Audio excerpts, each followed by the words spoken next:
sehingga kita dapat melaksanakan ibadah.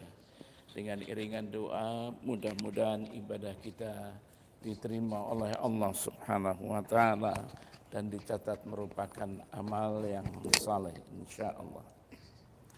Bapak-bapak, ibu-ibu, pada minggu kemarin kita telah berbicara tentang ibadah, definisinya dan juga pembagian-pembagiannya, dan bagaimana Ibnu At-Taimiyah menjelaskan tentang definisi ibadah sehingga dikembangkan pembagian-pembagian ibadah. Pada pagi hari ini kita akan bicara tentang syurut al-ibadah wa usuluha, yaitu tentang syarat-syarat ibadah dan usul-usulnya atau rukun-rukunnya.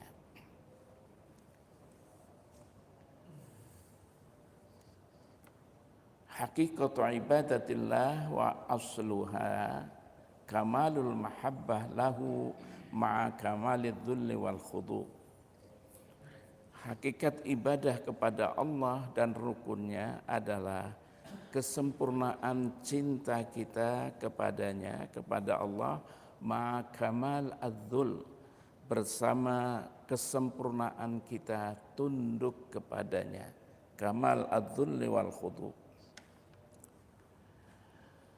Wa ibadatullah la takun maqbulah wala mardiyah lahu jalla wa ala hatta tastakmila syurutuha wa arkanuha.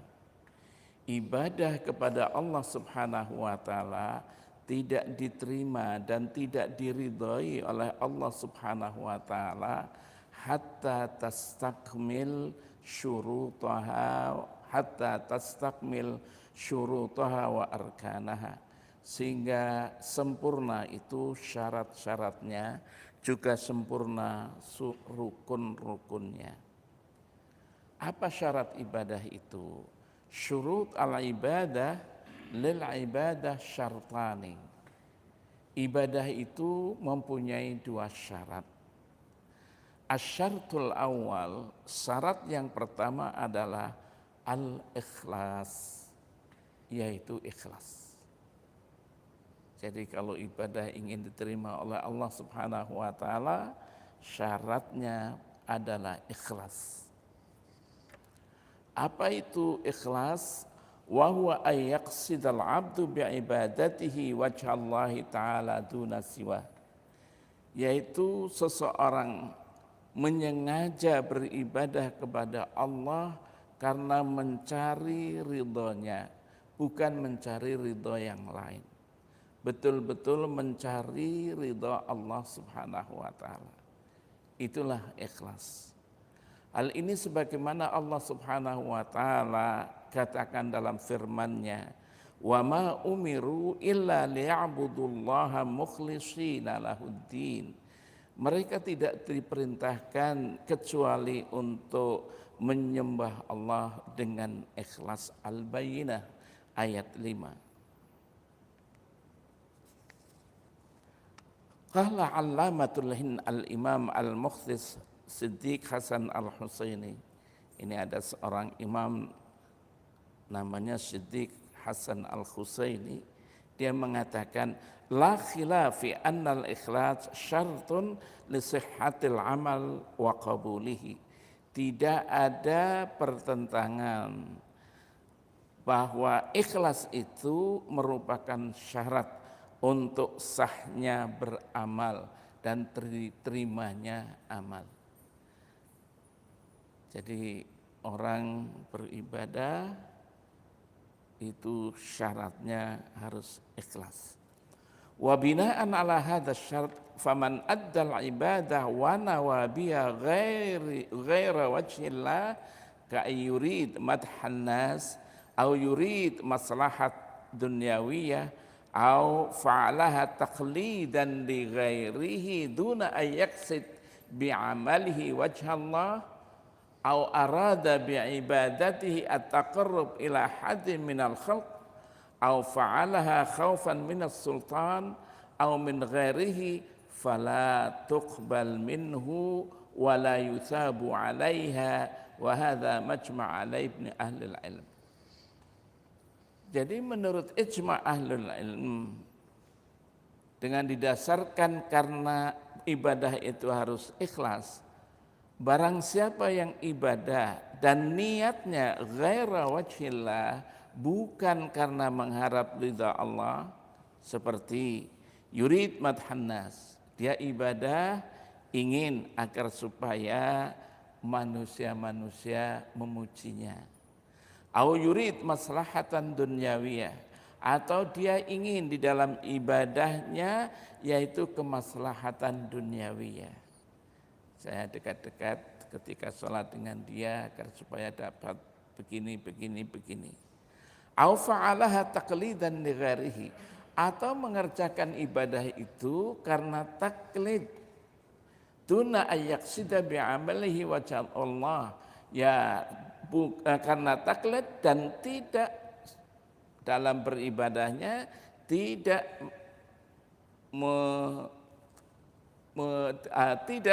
tidak yaqsid bi'amali wajh Allah, dan tidak mencari ridha Allah. Au arada bi'ibadihi at-taqarrub ila ahadin minal khalq, atau dia menginginkan di dalam ibadah pendekatan kepada selain Allah, kepada seseorang dari makhluknya. Au fa'alaha khaufan minas sultan, atau mengerjakan ibadah karena takut dengan pemimpin, takut dengan penguasa, au min ghairihi, atau yang lainnya. Maka ibadah yang tidak ikhlas seperti itu fala tuqbal min, tidak diterima oleh Allah, wala yuthabu 'alaiha, dan tidak diberi pahala ibadahnya. Ini menurut ijma' para ahli ilm katanya. Wa in qasada bil ibadah wajha Allah wa khalata niyatahu riya'an habita amaluhu aidan.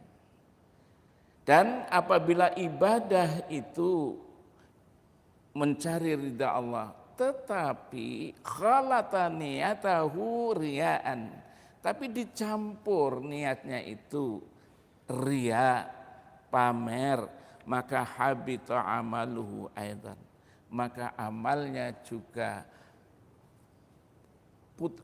amalnya juga tidak diterima. Wala yu'raf 'anis salaf fi hadza khilafan, dan ahlus salaf, ulama as-salaf mengatakan hal itu, tidak ada pertentangan dalam hal itu. Jadi bapak-bapak, ibu-ibu, ketika kita beribadah apa saja, salat, puasa, haji, az-zabh misalnya, kurban, dan semuanya yang sifatnya ibadah kepada Allah Subhanahu wa taala, jangan sampai riya. Harus ikhlas mencari ridhonya. Jangan sampai riya, pamer, ingin dipuji, macam-macam, atau menginginkan interest pribadi dengan ibadahnya kepada seseorang. Tidak usah. Nanti semuanya akan habita amaluhu, amalnya itu dihapus oleh Allah Subhanahu wa taala. Jadi betul-betul kita ini ikhlas hanya mencari ridha Allah Subhanahu wa taala. Asyartus tsani, syarat yang kedua di dalam ibadah itu adalah muwafaqatu syar'illahi ta'ala, yaitu kesesuaian dengan syariat Allah Subhanahu wa taala. Jadi ibadahnya sesuai dengan tuntunan Allah Subhanahu wa taala, tuntunan Rasulullah sallallahu alaihi wasallam. Wa dzalika bi an takuna al-ibadah fi waqtiha wa sifatiha muwafaqatan lima jaa fi kitabillah wa sunnati rasulih. Yang demikian itu, ibadah itu pada waktunya, kaifiatnya itu harus sesuai sebagaimana apa yang dikatakan oleh Allah Subhanahu wa taala dalam Al-Qur'an, sebagaimana dikatakan oleh Rasulullah sallallahu alaihi wasallam di dalam sunnahnya. Fala yazid fi ibadati amalan aw qawlan lam yarid fihima. Dan tidak menambah di dalam ibadahnya amalan atau perkataan yang memang tidak tersebut di dalam Al-Quran dan Sunnah. Wala yaf'aluha fi ghairi waqtiha, dan jangan mengerjakan ibadah yang bukan waktunya. Wa kadzalika la yata'abbad lillah bi ibadatin lan tarib fihima. Karena itu tidak beribadah yang tidak sesuai dengan apa yang dikatakan oleh Allah di dalam firman-Nya dan oleh Rasulullah sallallahu alaihi wasallam dalam sunnahnya. Wa hadza muqtada syahadati anna Muhammadar Rasulullah fala ya'budullaha ta'ala illa bima syara'ahu ala lisan Nabi Muhammad sallallahu alaihi wasallam. Itulah implementasi dari kita bersyahadat bahwa Muhammad adalah Rasulullah sallallahu alaihi wasallam dan tidak menyembah kepada Allah kecuali apa yang disyariatkan ala lisani Nabi Muhammad, berdasarkan atas apa yang dikatakan oleh Nabi kita Muhammad sallallahu alaihi wasallam. Sehingga di dalam Al-Qur'an dikatakan wa ma atakumur rasul fakhudhuh wa ma nahakum anhu fantahu. Apa yang dikatakan oleh Rasul ambil itu, dan apa yang dilarangnya tinggalkan. Wa qala an-nabiy sallallahu alaihi wasallam man ahdatsa fi amrina hadza ma laysa min fa huwa rad. Barang siapa yang mengadakan di dalam urusan kami apa yang tidak dikatakan oleh Rasulullah fa huwa rad, maka dia tertolak. Hadis riwayat Bukhari dan Muslim. Dalam riwayat Imam Muslim, man amila amalan laisa alaihi amruna fahuwa rad. Fal ayah sarihah fi wujub ittiba'in Nabi sallallahu alaihi wasallam. Dan ayat jelas untuk kita wajib mengikuti Rasulullah sallallahu alaihi wasallam. Dan hadis biriwayatai sarih fi tahrimi ihdath ibadatin lam ya'mur bihan Nabi sallallahu alaihi wasallam. Hadis yang tadi di dua riwayat jelas juga untuk haramnya mengadakan sesuatu yang baru di dalam ibadah yang tidak diperintahkan oleh Rasulullah sallallahu alaihi wasallam dan tidak diperintahkan fi sunnatihi, dalam sunnahnya, wa tahrim ihdats sifatin ibadatin masyru'ah li'anna dzalika laisa alaihi amru sallallahu alaihi wasallam laisa min sunnatihi.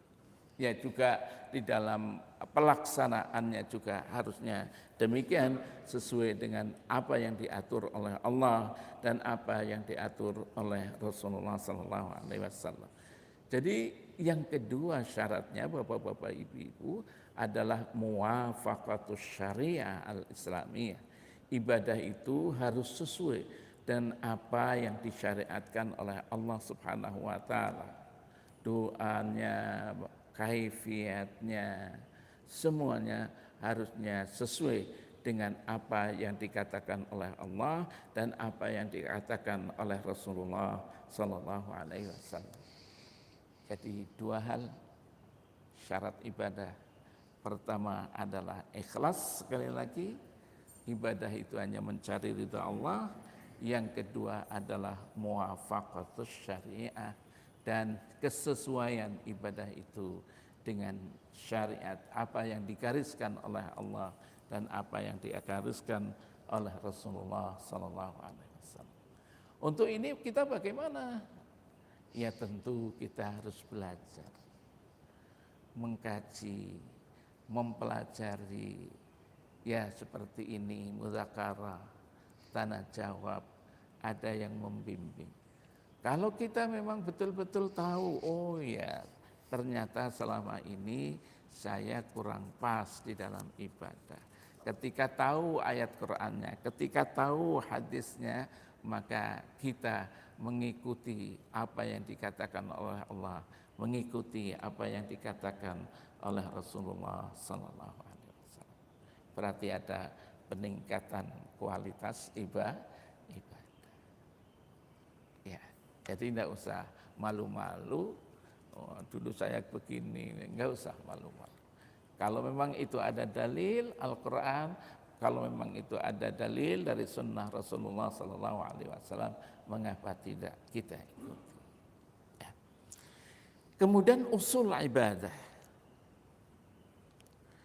rukun ibadah atau pokok ibadah, tapi ada yang mengatakan rukun ibadah. Ibadatullahi tabaraka wa ta'ala yajib an tartakis ala usul thalathah. Ibadah kepada Allah Subhanahu wa taala wajib dikonsentrasikan terhadap 3 rukun ibadah. Apa 3 rukun ibadah? Wahya al-mahabbah. Pertama adalah mahabbah, cinta. Cinta kepada Allah, cinta kepada Rasulullah sallallahu alaihi wasallam. Yang kedua al-khauf, yaitu kita takut kepada Allah Subhanahu wa taala. Takut tidak diterima ibadah kita. Takut ada ancaman Allah Subhanahu wa taala. Takut akan azab Allah Subhanahu wa taala. Dan yang ketiga adalah ar-raja. Kita mengharap mudah-mudahan ibadah kita diterima oleh Allah Subhanahu wa taala. Jadi rukun ibadah ada 3. Al-mahabbah, yang kedua adalah al-khauf, yang ketiga adalah ar-raja. Faya'budul muslim rabbahu mahabbatan lah wa khaufan min iqabihi wa raja'an li thawabihi. Walidzalika qala ba'du jadi seorang muslim menyembah kepada Tuhannya mahabbatan lah, karena cinta kepada Allah. Kamu salat karena cinta saya kepada Allah, cinta saya kepada Rasul. Ya. Wa khaufan min iqabihi, dan takut akan siksa Allah Subhanahu wa taala kalau saya tidak melakukan ibadah. Wa raja'an li thawabihi, dan berharap mudah-mudahan dengan ibadah ini kami atau saya mendapatkan pahala dari Allah Subhanahu wa taala. Ya. Waqad asma ba'dul ulama hadhil usul arkanan. Sebagian ulama mengatakan usul ibadat itu dengan arkan atau rukun. Ya, jadi kalau ada mengatakan usul ala ibadah, itu artinya arkan, rukun-rukun ibadah. Kemudian kita bicara pertama adalah al-mahabbah lillahi ta'ala. Jadi rukun yang pertama adalah cinta kepada Allah. Dikatakan wa hadzal aslu huwa aham usulil ibadah. Rukun yang pertama ini adalah rukun yang paling penting di dalam ibadah.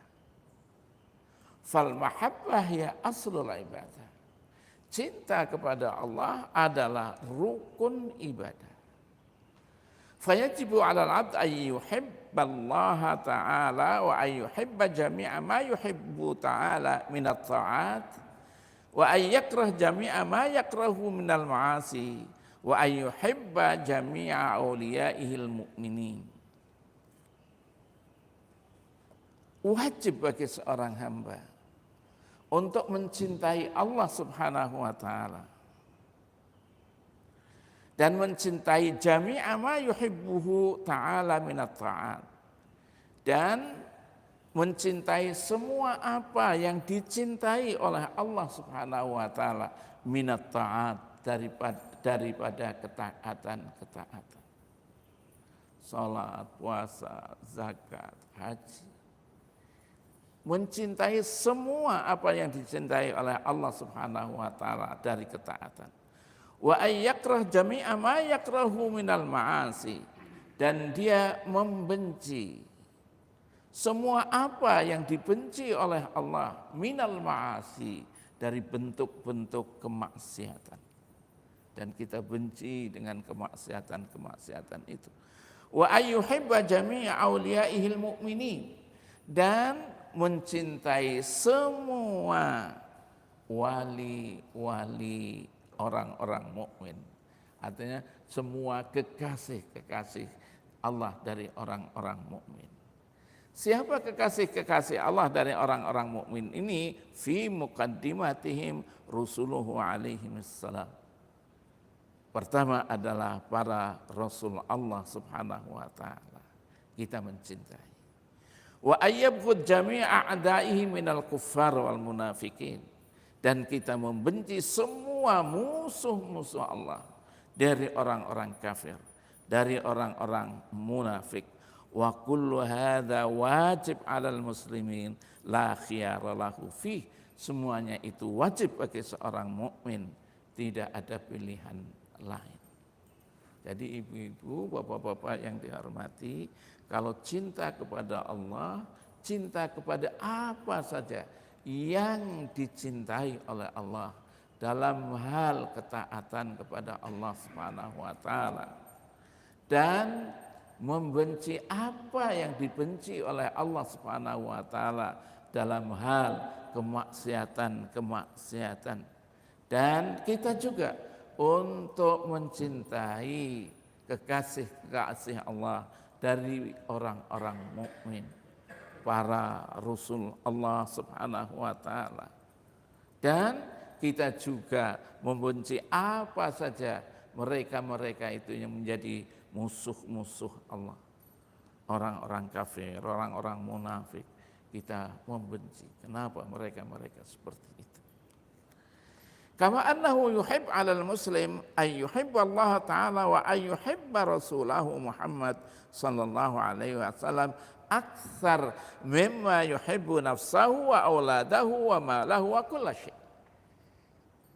Ya, sebagaimana juga seorang muslim hendaknya dia, wajib dia mencintai Allah, mencintai Rasulnya lebih besar, lebih banyak daripada mencintai dirinya, mencintai anak-anaknya, mencintai hartanya, mencintai semua yang ada.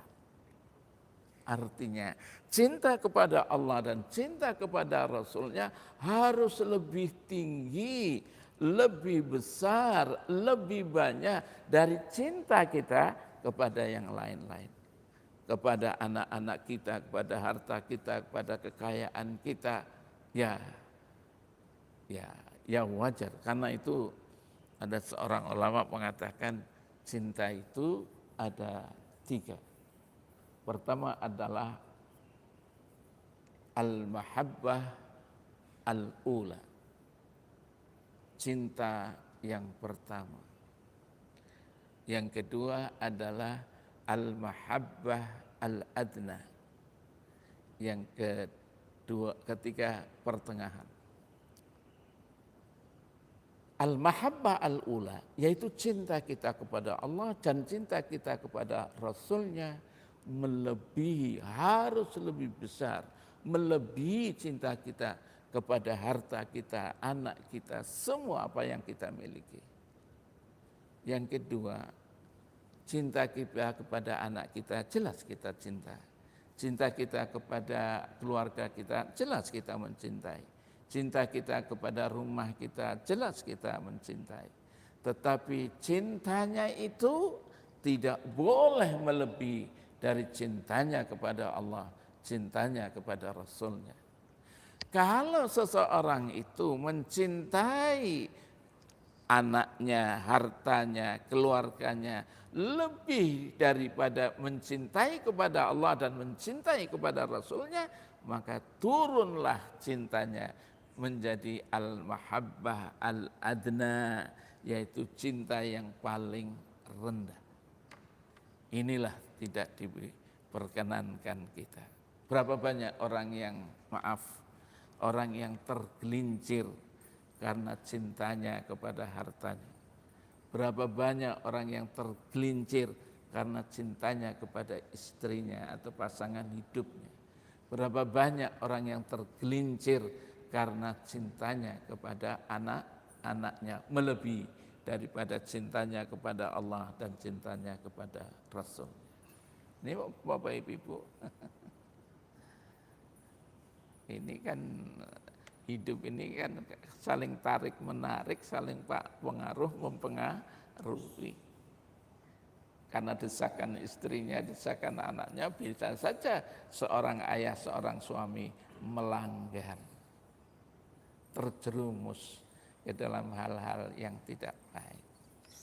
Ya, dikatakan di dalam Al-Quran, Qul in kana aba'ukum wa abna'ukum wa ikhwanukum wa azwajukum wa ashiratukum wa amwalun iqtaraftumuha wa tijaratun takhshawna kasadaha wa masakinu tardawnaha ahabba ilaikum minallahi wa rasulihi wa jihadin fi sabilihi fatarabbasu hatta ya'tiyallahu bi amrih wallahu la yahdil qaumal fasiqin.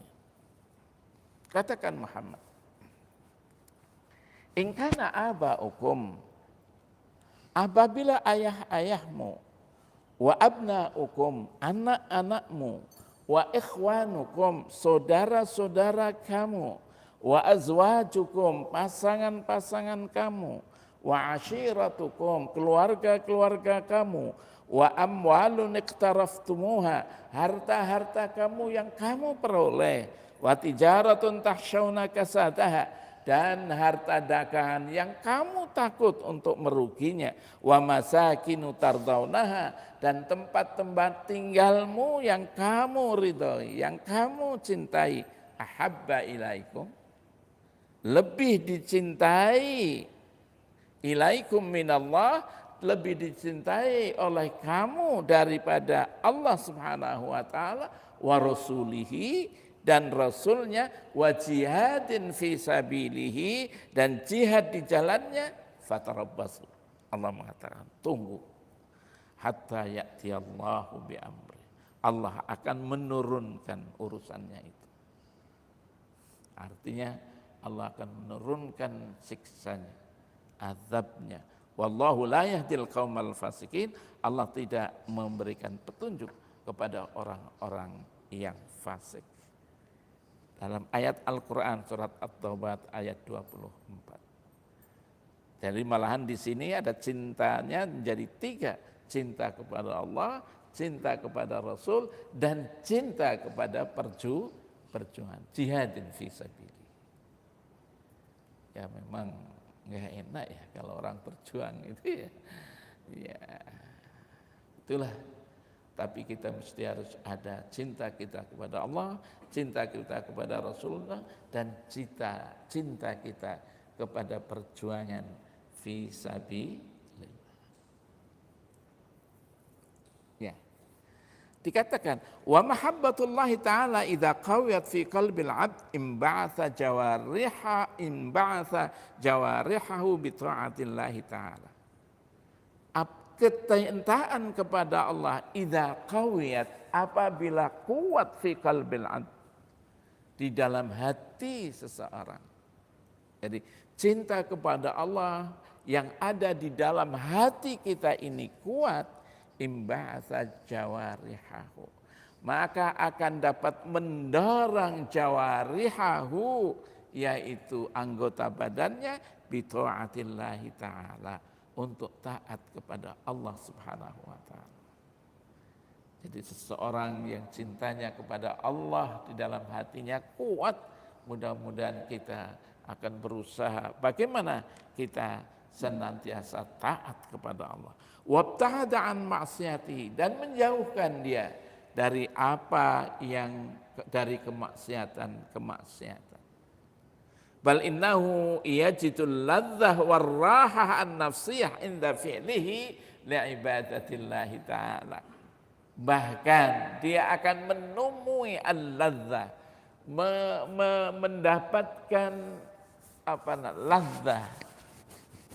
Ladzah itu, nah ini kadang-kadang bahasa Indonesianya sedap, kesedapan, warraha an-nafsiyah, dan juga jiwanya merasa ar-raha, jiwanya merasa tenang, merasa tentram, merasa damai. Ya.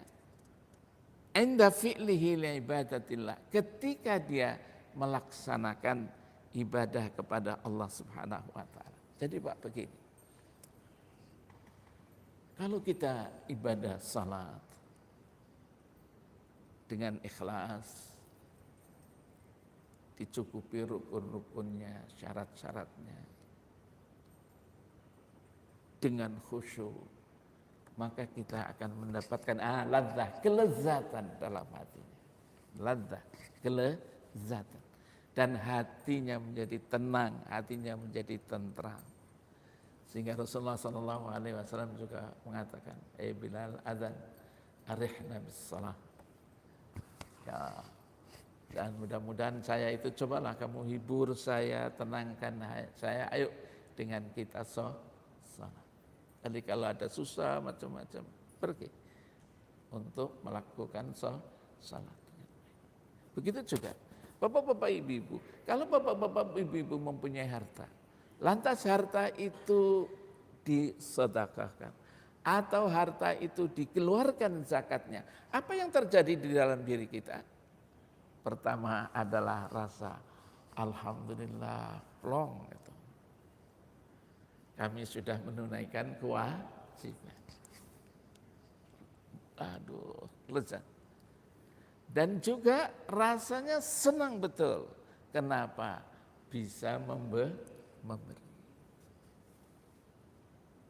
Itu perasaan itu ada bapak-bapak ibu-ibu bagi orang-orang yang beriman, bagi orang-orang yang beribadah dengan benar. Seperti dikatakan oleh Allah Subhanahu wa taala, alladzina amanu wa tatma'innu qulubuhum bidzikrillah, ala bidzikrillah tatma'innul qulub. Orang-orang yang beriman, wa tatma'innu qulubuhum, dan hati mereka itu mutmainnah, tenang dengan bidzikrillah, dengan zikir kepada Allah.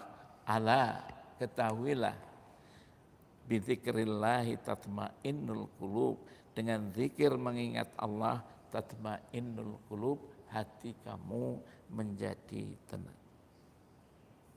Insyaallah. Ada ini ada di Tasikmalaya ya, ada semacam, tapi terlepas setuju atau tidak setuju. Orang-orang yang sudah kena narkoba, orang-orang yang sudah kena macam-macam, dia diobati dengan zikir dan ketaatan kepada Allah.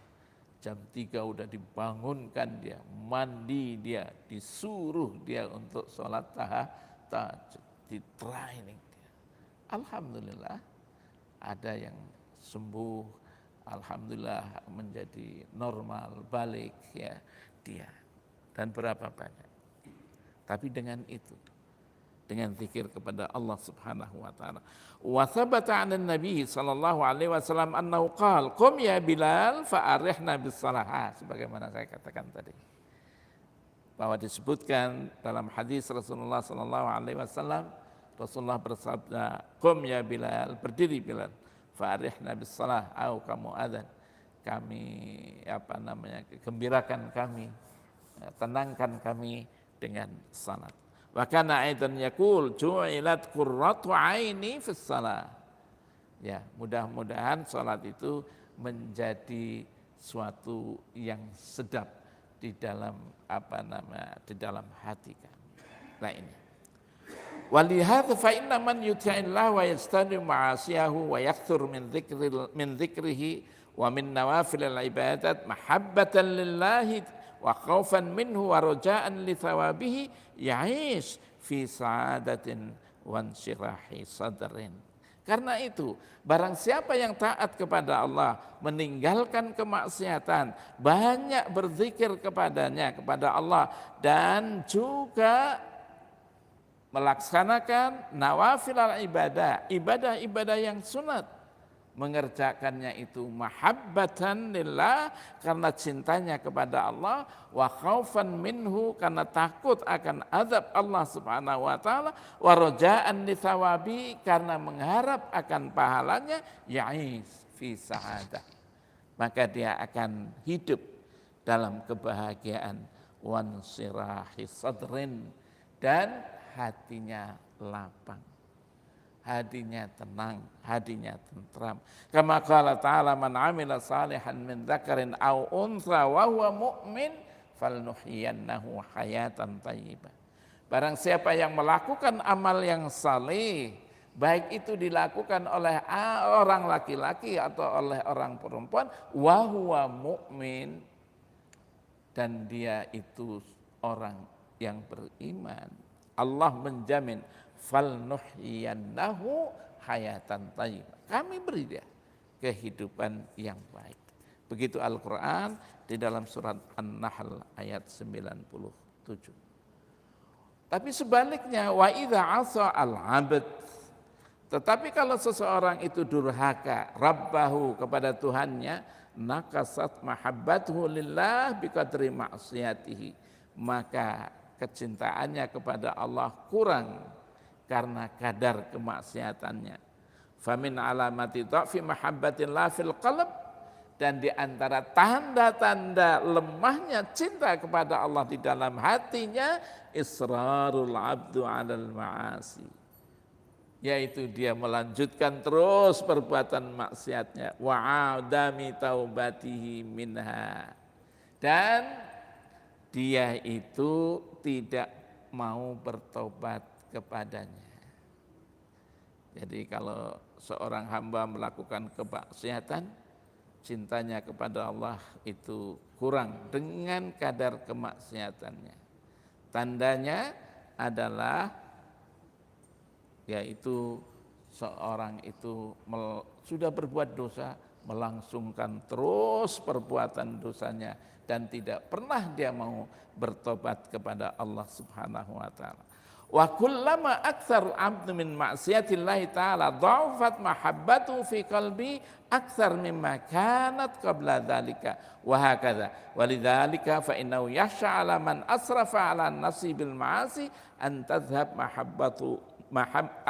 mahabbatuhu lillah kulliyatan fayaqa fil kufr. Jadi ingatkan, kalau seseorang itu banyak melakukan kemaksiatan, nanti cintanya kepada Allah itu akan hilang. Hilang semuanya. Dia jatuh terjerumus ke dalam kekufuran. Ini hati-hati. Kalau sudah terus melakukan kemaksiatan, nggak mau bertobat, diingatkan juga marah, takut cintanya kepada Allah hilang dari hatinya dan terjumus ke dalam kekufuran. Wa man idda'a mahabbatallahi ta'ala ma istiksari min ma'siyati fa ya da'wat kadza. Barang siapa yang mengatakan cinta kepada Allah tetapi dia melakukan kemaksiatan yang banyak, fa ya da'wa kadzibah. Itu pengakuan yang bohong. Cinta kepada Allah, cinta kepada Rasul, tapi dia melakukan kemaksiatan, bohong pengakuannya itu. Ya. Walidzalika lima da'a qaum mahabbatan Allah ta'ala anzala hadhil ayat, qul in kuntum tuhibbunallaha fattabi'uni yuhibbukumullah. Karena itu turunlah ayat, katakan Muhammad, kalau kamu cinta kepada Allah, fattabi'uni, ikuti aku, yuhibbukumullah, Allah akan mencintaimu, wa yaghfir lakum dzunubakum, dan dia Allah akan mengampuni dosa-dosamu. Karena itu Bapak-bapak, Ibu-ibu, kalau kita cinta kepada Allah, otomatis kita itu harus cinta kepada Rasulullah sallallahu alaihi wasallam. Wa idza dha'afat mahabbatullahi ta'ala fi qalbil 'abd bisababi kathrati ma'siyatihi lah faqada ladzatal ibadah wa rubbama istala alaihi asy-syaitan fi ibadatihi bi kathratil wasawis fatajiduhu rubbama shalla aw dzakarallah aw da'ahu wa qalbuhu lahin ghafil fatusbihu ibadatuhu aqrab ilal 'adah minha ilal ibadah. Kalau cintanya kepada Allah lemah di dalam hati seseorang karena banyaknya kemaksiatan kepada Allah Subhanahu wa taala, maka kelezatan ibadahnya hilang, enggak ada lezatnya. Atau setan itu akan menguasai dirinya di dalam ibadahnya dengan banyaknya was-was.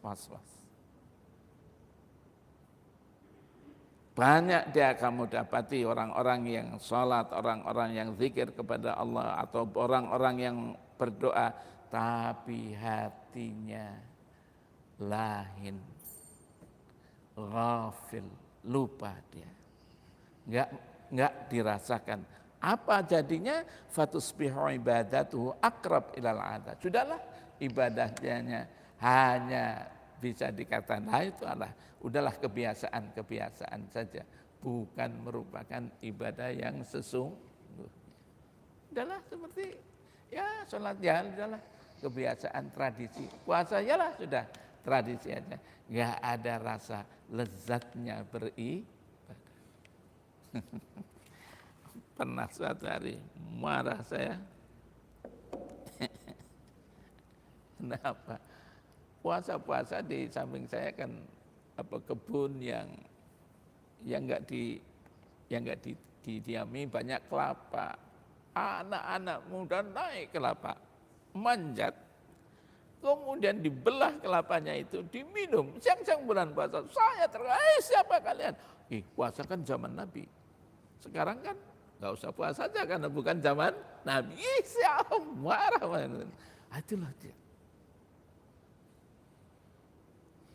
Jadi dianggap nanti ibadah ini hanya adat, hanya tradisi. Puasa hanya tradisi, sholat hanya tradisi. Berapa banyak orang mukmin, orang muslim, berapa banyak orang-orang kawan-kawan kita tidak menjiwai ibadah ini. Baik Bapak-bapak, Ibu-ibu, ini saja dulu pada pagi hari ini, dan kita lanjutkan tentunya ke depan. Tapi beginilah, ini biar selesai ini biasa. Walidzalika yanbaghi lil 'abdi ay yakhlis 'alal umur allati tajlib taqwa mahabbatallah fi qalbihi litahsul lahu sa'adah fid dunya wal akhirah. Karena itu ya bagi seorang untuk menjaga hal-hal yang dapat menumbuhkan ketakwaan dan kecintaan kepada Allah Subhanahu wa taala di dalam hatinya, sehingga dia memperoleh kebahagiaan, ketentraman dunia dan akhirat. Apa yang harus dilakukan? Adaul wajibat wal bu'du anil muharramat. Pertama, melakukan kewajiban, menjauhkan hal-hal yang diharamkan oleh Allah. Yang kedua, al-iktsar min nafafilil ibadah. Banyak-banyaklah untuk melakukan ibadah sunnah. Wa min ahammiha, yang penting, sima'u qiraati kalamillahi ta'ala bitadabburin. Membaca Al-Quran, mendengarkan untayan ayat-ayat Al-Quran dengan tadabbur. Tadabbur itu apa ya? Mengkajinya. Wal iktsar min dzikrillah, banyak-banyak mengingat Allah.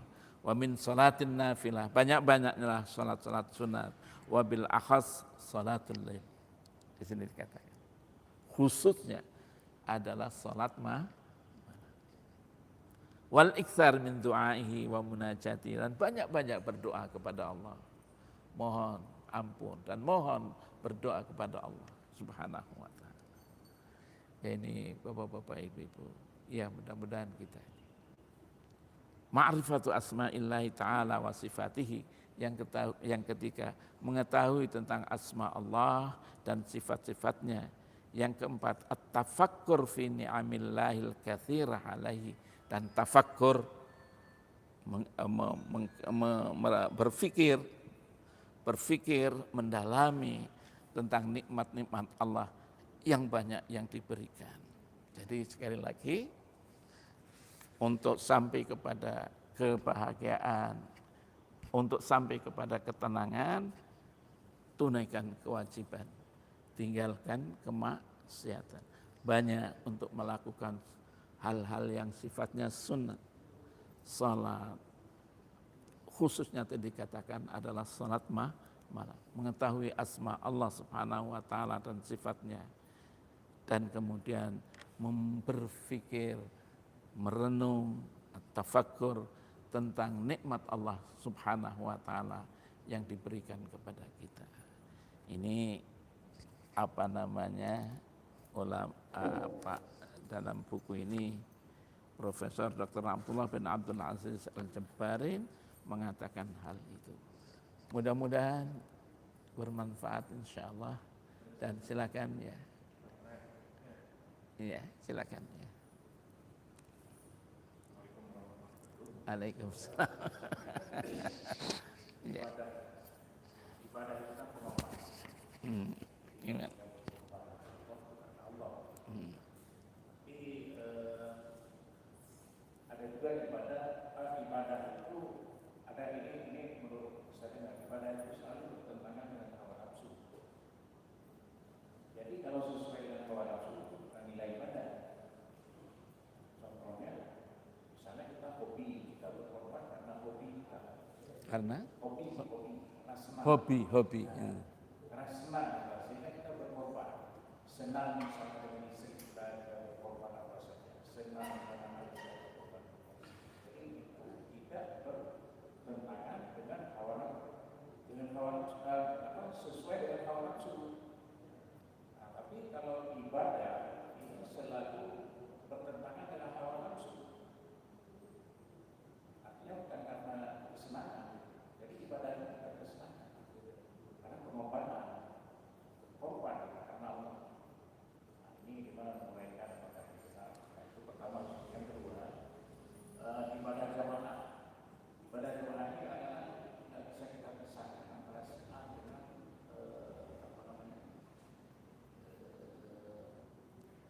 ria.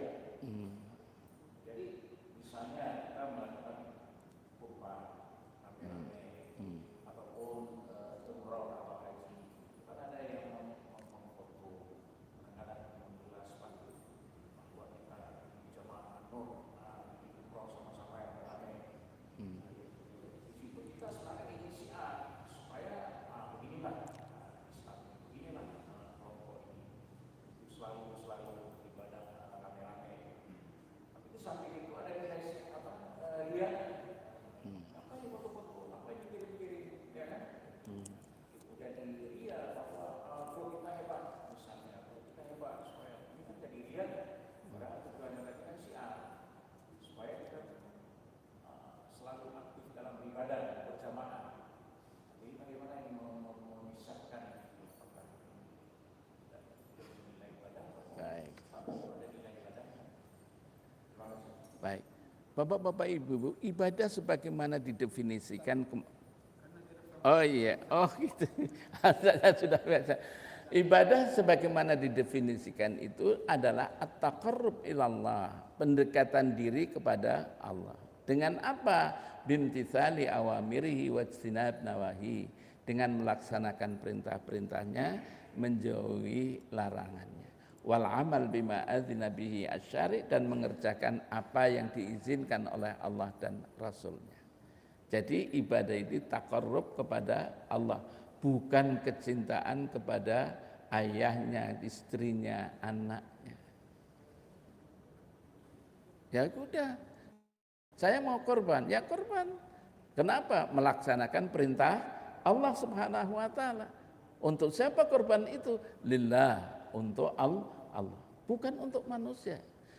Memang apakah ibadah itu sebuah pengorbanan? Ibadah itu kadang-kadang bukan hanya sekedar pengorbanan, tetapi itu perlu kesabaran. Bapak Ibu, Bapak taat sholat ini, jadi ada sabar di dalam ketaatan.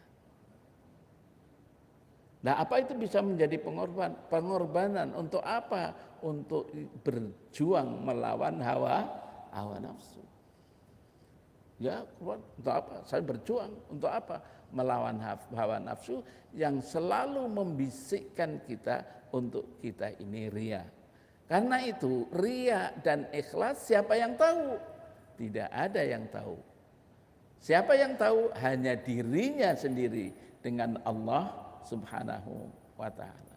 Tapi nanti kita akan bicara ikhlas. Tapi ikhlas itu ada tandanya. Apa tanda-tanda ikhlas? Tanda-tanda ikhlas itu pertama melakukan suatu itu karena Allah. Yang kedua adalah menggunakan nikmat itu di jalannya. Yang ketiga adalah jaudatul ada, melaksanakan sesuai dengan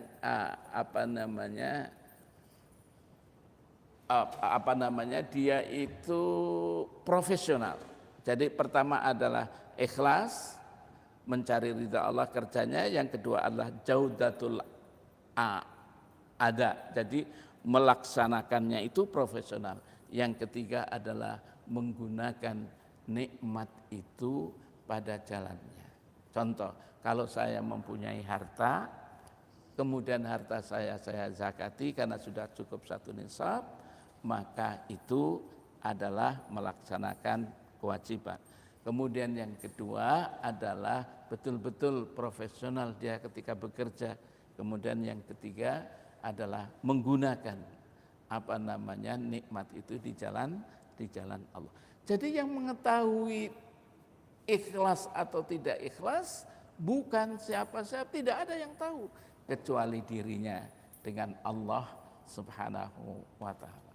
Pak, apa bisa kita membedakan antara ini syiar, ini ibadah, ini ikhlas? Apakah syiar itu mengganggu keikhlasan? Bapak-bapak, ibu-ibu, bagi orang yang betul-betul beramal karena Allah tidak mengganggu. Kenapa? Syiar itu kan hanya urusan kemanusiaan, membangkitkan semangat, memberikan motivasi kepada orang lain agar orang lain melakukan amal saleh. Itu syiar. Misalnya, ayo siapa yang mau membantu membuat pembuatan masjid? 1 meter keramik sekian, saya Pak. Ya. Kalau udahlah ditulis itu hamba Allah, jangan ditulis nama. Saya katakan, maaf Pak, saya katakan, jangan ditulis hamba Allah. Tulis namanya. Untuk apa? Untuk kepentingan manajemen. Untuk kepentingan manajemen. Lah kalau minta maaf, kalau nanti yang mengurus manajemen mau menggelapkan, kita nggak tahu kalau di sana hamba Allah. Ya kalau ditulis. Kalau nggak ditulis, pokoknya ikhlas saya. Saya kadang-kadang begitu juga. Sudah ikhlas Ustaz. Nggak usah pakai surat tanda terima kasih. Kami nggak mau, saya kasih. Saya kasih ini tanda sebagai administrasi. Ini minta maaf ya Pak, sebagai administrasi. Karena apa? Pertanggungjawaban itu bukan hanya pertanggungjawaban saja kepada Allah, pada Allah iya, tetapi pertanggungjawaban kepada kemanusiaan atau yang diberikan yang diberi tugas, yang memberi tugas bertanggung jawab. Jadi itu kadang-kadang kan begitu. Itu Pak. Jadi apakah syiar itu bisa riya? Tapi bisa juga riya. Ya, bisa juga riya. Kalau tidak pandai-pandai memanage hatinya. Tidak pandai-pandai memanage hatinya. Bisa saja. Tapi sekali lagi, yang tahu ini ikhlas atau riya hanya dirinya sendiri dengan Allah Subhanahu wa taala. Tapi itu tadi ada tanda-tanda ikhlas, bahwa seorang itu berbuat ikhlas atau tidak. Tanda-tandanya saja. Baik, ini ya masih ya. Ya, silakan. Ini Waalaikumsalam. Ya.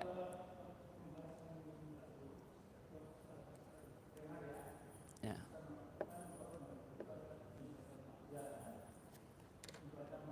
Ya, ya.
Ya, ya.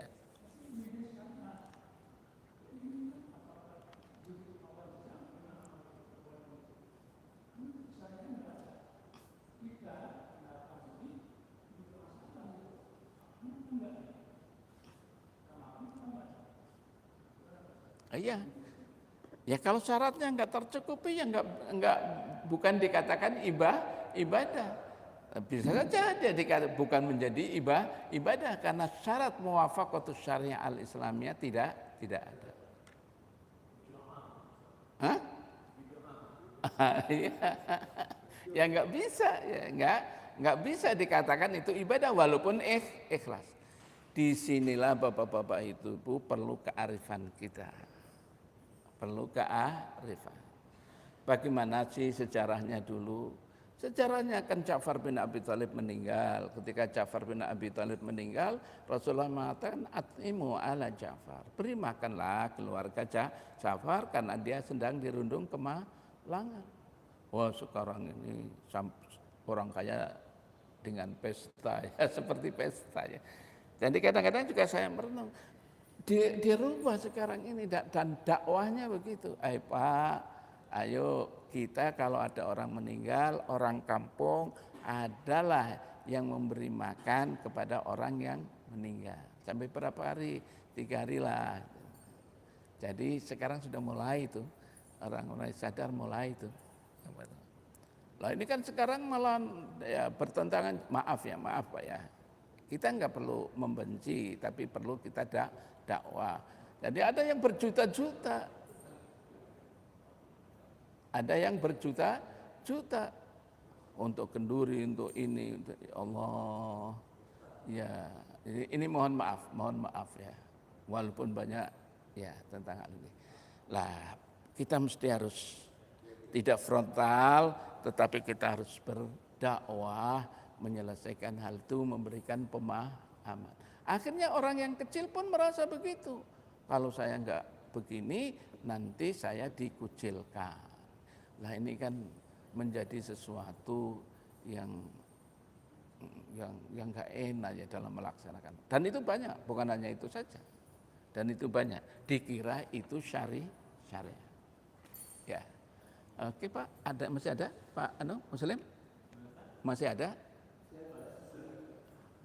Ya.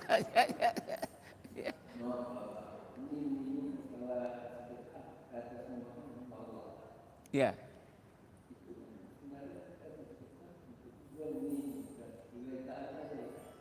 Untuk tujuan gimana? Untuk tujuan ini.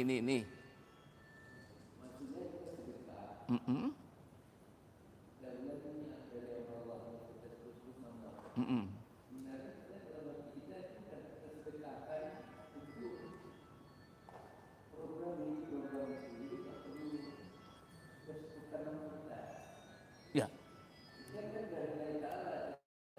Ya. Ya, tadi sudah saya katakan, silakan aja, Allah tahu. Saya sedekahkan enggak usah dituliskan, Allah tahu. Tetapi kan kita perlu untuk manajemen, perlu untuk administrasi, perlu untuk pertanggungjawaban. Inilah maksud saya Pak. Jadi silakan aja, ini enggak usah ditulis saya hamba Allah. Iya, enggak apa-apa. Tapi panitia yang panitia yang menerima harusnya dalam kurung si fulan. Kenapa kalau nanti dipertanggungjawabkan dia ada tulisannya jelas. Ya Pak ya, ini pertanggungjawaban bukan hanya kepada Allah sudah jelas, tapi pertanggungjawaban kepada manusia. Baik, ini saja barangkali, mohon maaf. Assalamualaikum warahmatullahi wabarakatuh.